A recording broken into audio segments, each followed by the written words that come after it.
What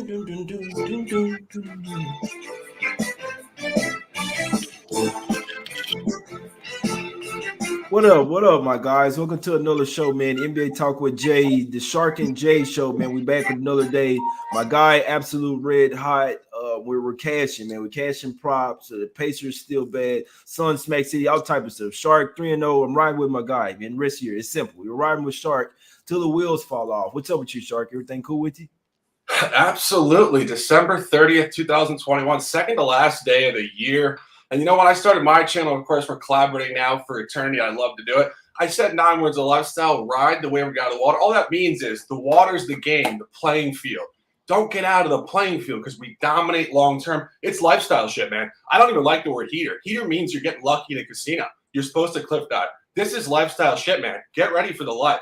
And it's a beautiful day. 4 games on the slate today. National doubleheader. A lot going on. Jay Money, how you feeling? Lead the way, please. I'm feeling good, my guy, man. A lot of things going on, but I'm feeling great, better than ever, my guys. Let's get straight to it. Only 4 games today, so we can really dive into some shit. Simple. Let's go straight to the streets of Brooklyn, my guys. Where you see what I'm saying, the grimy streets of Brooklyn, but they got them laying 5.5 here, man. KD coming back likely. Kyrie, maybe on the bench. This isn't a road game. You got the Nets here laying 5.5. Looks pretty easy. We got all the super public Joes hopping on the Nets today, Shark. What are we doing here? Joel Embiid's going bunkers. What are we doing? Official play, December 30th, 2021. A suddenly not so casual Thirsty Thursday. Philadelphia 76ers plus 5.5. I don't think it's going to be easy at all for Brooklyn. And you look at a lot of situational dynamics here. Let's go through them. I think the first thing you need to look at is this month, 76ers road functionality. They're 3-0 as an underdog on the road this month. 2 outright wins, 3 covers. 2 at Boston, 1 at Atlanta. They burned us at Atlanta. Again, look at the teams. Boston, Atlanta, Brooklyn. Divisional opponents, Eastern opponents, playoff opponents as underdogs. This is where they function well. The other side of this, they are 1-5 ATS as a favorite on the road this month. Then you start to go through Brooklyn.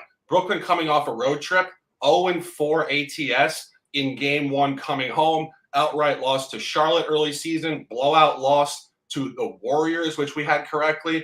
Blowout loss to the Suns.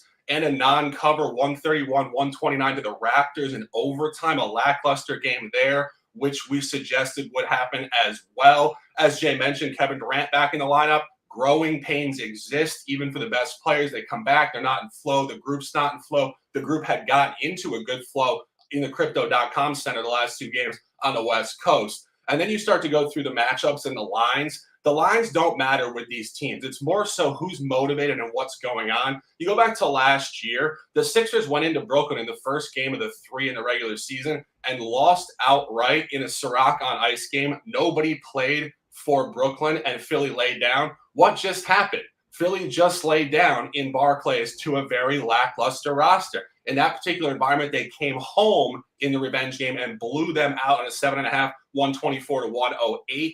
You get the double revenge game here. One final point. Last year, Philly laid 7.5 in home game 1, covered. And then in home game 2, it came up to 9, showing further strength. And they did not cover. This is the same thing for Brooklyn. Line 1, they cover. It moves towards them. I think it comes the other direction. I think Philly covers. I think Philly wins the game outright tonight. Plus 5.5, 1 unit official. I like him, my guy. And the line just keeps going up as well, guys. Doc Rivers, he's out in this game, health and safety protocols. I'll be honest, guys. If there was one coach that may go out that may be a positive for the team, it may be Doc Rivers over there. So we'll see what happens. We know this guy, they could be up by 20 points, and that's his kryptonite. He'll, you know what I'm saying, piss the game away. I like it. Unfortunately, both of these teams always screw me, but I won't go official just so that we can cash. But I will ride with my guard. So I don't know why, bro. These 2 teams are my kryptonite. I bet against the Nets, they fuck me. I take the Nets, then they look terrible. Same thing with the 76ers, but someone has to win. Someone has to cash. You know I like to play, Shark. Obviously, we already talked about the games at night. I told you, I like the Sixers in this one, my guys. Nets, 0-5 against the spread last 5 after following a straight-up win of more than 10 points. 0-7 against the spread last 7 as a home favorite, and 1-7 against the spread last 8 home games. Coming back off a West Coast road trip here. Got KD back in the lineup. A lot of stuff going on here. Likely have them boys thrown off, and double revenge game for the Sixers. Last game they didn't take this team serious. It was COVID protocols. In this one, guys, Joel Embiid, even in last game, he went for 32, 9 rebounds, 6 assists. He's catching his points total again, over 26.5 points, over 41.5 points, rebounds, assists as well. If Joel Embiid doesn't look good, obviously it won't bode well for the Sixers. He is their biggest mismatch, and they have to exploit it versus the Nets, smaller men here. So Joel Embiid, over 26 points, over 41.5 points, rebounds, assists. Let's fucking go. They correlate, my guys. They correlate. Let's go to the streets of Washington, my guys. Washington, D.C., the capital of the United States. You dig what I'm saying? We got the Cavs here. They're 3.5-point dogs, right? Everyone loves the Cavs. I know they're bettor's darling, guys, but they won't cover every single game. They did get Mobley back last game. I hate it for Rubio. He was one of their main key guys as well. This is their first time really playing without Rubio. Without Rubio and Garland, they're missing both of their starting point guards. Now, the Wizards, what do? They don't have a ton of guards on the team. So now they actually get a good matchup today going up against the Cavs that don't have their guards as well. That's how you beat the Wizards, with your guards. No Garland, no Rubio. I think that possibility that Bill and KCP come back tonight. I think the Wizards need this game. They've already faced off twice this year. So it is look at this, Shark, as well. Wizards have lost their last 3 home games. The first one coming of those 3 was against this Cavs squad. Revenge spot. I like the Wizards today, guys. I think this line's going to go up when Beal is announced in, but I do like the Wizards today. I don't think that the Cavs will be the look in this one for me, Shark. Yeah, this is a tough cap for me. I think that 3-game losing streak at home is a little bit out of context. They've only played 3 home games in the last 15. They've been on the road most of the month, and those 3 games were against Utah, Philly, and Cleveland back on the 3rd when they were on their absolute blowout heater. You go back to their last home win, obviously 115-107 against Minnesota on the 1st of the month. They are overdue to win a home game. I just don't know if it comes here. I'm just not super bullish on Washington. I say this every day. When a team is 17-17 straight up, but a -3 points per game differential, they're supposed to continue to crater. I don't know if it's a bounce back. And I look at the line functionality. We did have Cleveland correctly there in that 116-101 victory. And we also had Cleveland in the prior one, too, which pushed on a Kyle Kuzma late 3. But I think the line functionality does tell a story here. When Washington was -3 on the road, it pushed. It should have come up to 5.5, 6 at home for stock waiting. It stuck down at 3, and Cleveland blew them out. Now it actually opened at -2. It moved 1 point against. Historically, when this happens, it is just toss zone, because they're not moving it hard towards Cleveland, but they're also not sticking the same average out. I literally think this game is just an absolute toss on the number. I think Cleveland should get worse, theoretically, from their ATS heater, but I think Washington should still continue to crater, given their point per game differential and their straight up record. Just a toss. Yeah.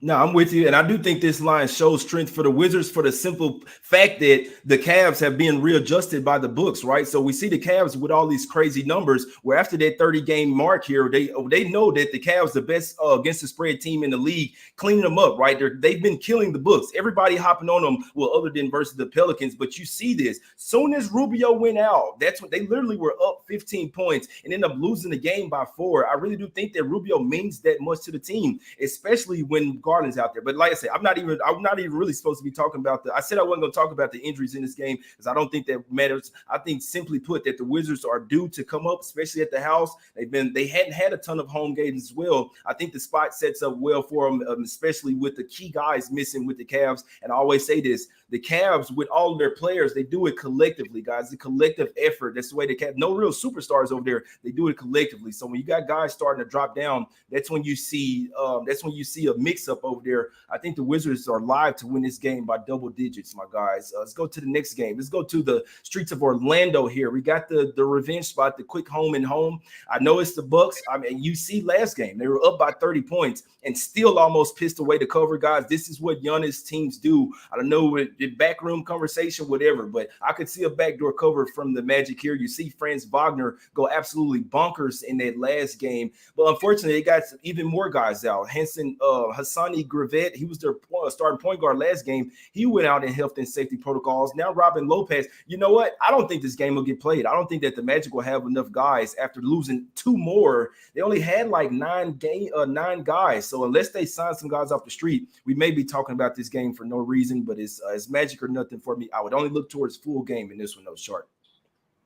Yeah, completely agreed, actually. Going back to the previous game, remember I said on record here, I thought that the dynamic that happened in Milwaukee would reverse itself. In Milwaukee, Orlando covered the first of 2, and then Milwaukee blew the doors off them in the second game. And I said coming on the road, I think Milwaukee wants to set the tone, get out there, blow them out, which they did. They covered the trifecta. Of course, they did almost give it back late and then really made the late push to cover. But now I think it would come towards Orlando, if anything. I don't know if the sustained motivation does stand there for Milwaukee to blow them out again. It has gotten steam, too. It opened at 12.5, which is a stock number. It was 12.5 in the first of these 2, 12.5 again.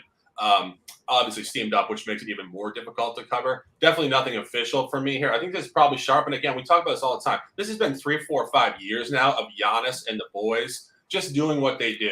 They go into these teams, they blow them out, and then they potentially give it back. And then you're just sweating 1 or 2 buckets down the stretch. I think this number is just a pure gamble, really. Yeah, no, I'm with you on that. Bucks 1-4 against the spread last 5 games, following a straight up win of more than 10 points, my guys. So, like you said, they could be fat and happy here. They've won 4 straight, covered 3 out of the last 4. They got New Orleans up on day. Be honest, this is an uninspiring game for the Bucks, if you ask me. The bottom tier Eastern Conference team, but they do play hard out there for their coach. Like, listen to when I tell you this, guys. The Magic next couple of years, there will be some money made with them. Obviously, if they can keep somewhat of the same roster group and running those 3 bigs out there, which they have a ton of guys out right now. But this Magic team, actually, they play hard for their coach. It's the only way I can look in this game. I do think this game will likely get postponed, guys. Everyone's out for the Magic, and I think it's another reason why you see the line going up. But hey, guys like the Bucks couldn't talk you off. In theory, should be easy win, but the motivation is not always there. Last game up, man. We got the revenge spot versus the Warriors versus the Nuggets, man. I cashed out the last game. I took the Nuggets. I didn't take them on the money line. Just put some. I gotta trust myself and faith the Warriors in their first game without Draymond Green. What do? They almost came back and won that game. It just shows you how much the Nuggets can really falter at the end of games. Only scored like 20 points in the second half. It's terrible for them.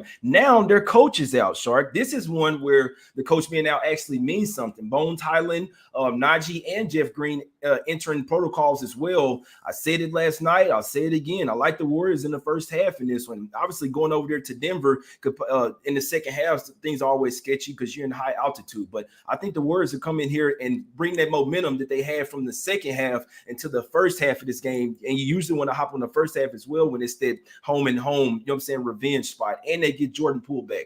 I like the Warriors in the first half to come out with a lot better effort in this one. Yeah, I wouldn't disagree. I mean, we've been talking about this for years. When there are back-to-backs between two teams and just back-to-backs in general for teams, obviously this is not a back-to-back on the schedule, the game flow will oftentimes reverse completely. And people get fooled. More public bettors that just look at recent history and assume it's going to repeat itself. Obviously, look at the last game. The Warriors came out absolutely useless. 31-16 in the first quarter, 29-20 in the second quarter. It sustained the entire first half. They made a late push. They got to neutral. They did tie the game and then gave it back, which oftentimes does happen. You commit so much energy to get back to neutral, then you deflate, and the other team just makes a small push to win the game. But I would lean it with you. I might sprinkle this later. This game, obviously, at 10:30 p.m. Eastern, national game, NBA TV, going to be a hell of a watch. I would lean that. I didn't like the number. The number is really what kind of pulled me off the game. The Warriors were 7.5 at home. This opened at 1 a.m. or midnight whenever I was looking at it. At 3.5 Warriors. We always talk about this. 7.5 traveling on the road should be 4.5. That 1 point, I think, matters between, conference rivals that play multiple times a year, playoff dynamics type of stuff. And it's sharp stuff. I think the line is short. It's getting steamed up. Obviously, you said Malone's out. Malone is a great NBA coach. He has a great camaraderie with that group in the locker room. That could definitely affect the team. We've seen some teams without their coach completely cliff dive. We've seen others sustain a little bit.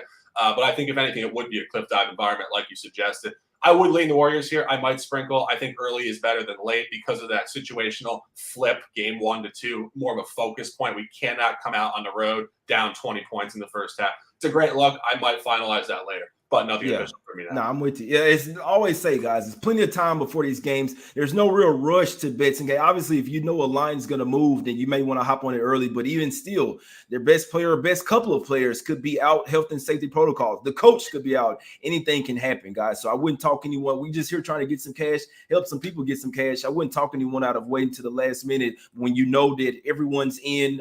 You got the start lineups, no necessarily COVID bullshit. Which some of these games, I believe it was a game the other night. We found out right after the game started that someone was scratched. I think it was like Evan Fournier or something like this. So not a huge player, but it was crazy that we didn't find. I'm like, okay, scratch and look at the game. It's already started, but it happens, man. Only 4 game on the slate today, man. I like the looks, right? As always, I think we're gonna get some cash, Shark. Break it down with the officials. Anything else you'd like to say?